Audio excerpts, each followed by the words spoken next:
الحمد لله الذي خلق الإنسان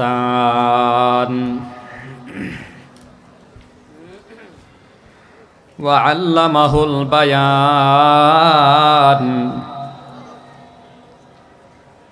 وأشهد أن لا إله إلا الله ولا خالق إلا الله ولا مالك إلا الله ولا رازق إلا الله وحده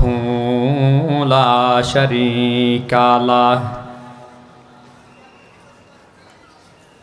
وأشهد أن سيدنا وسندنا وحبيبنا وطبيبنا وطبيب قلوبنا ومولانا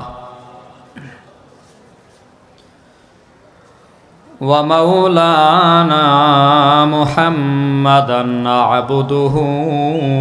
ورسوله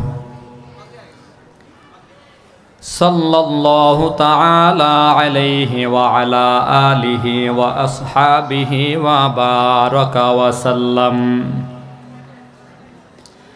وبارك وسلم تسليما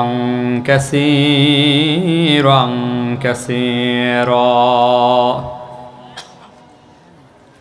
الذي أرسله الله تعالى بالحق بشيرا ونذيرا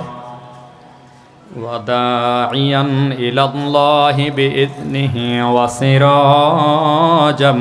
منيرا أما بعد فأعوذ بالله من الشيطان الرجيم بسم الله الرحمن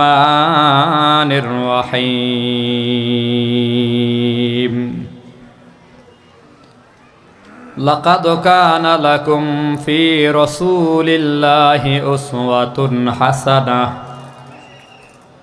فقد قال النبي صلى الله عليه وسلم إنما بعثت لأتمم مكارم الأخلاق أو كما قال النبي عليه الصلاة والسلام صدق الله العظيم وصدق رسوله النبي الكريم ونحن على ذلك من الشاهدين والشاكرين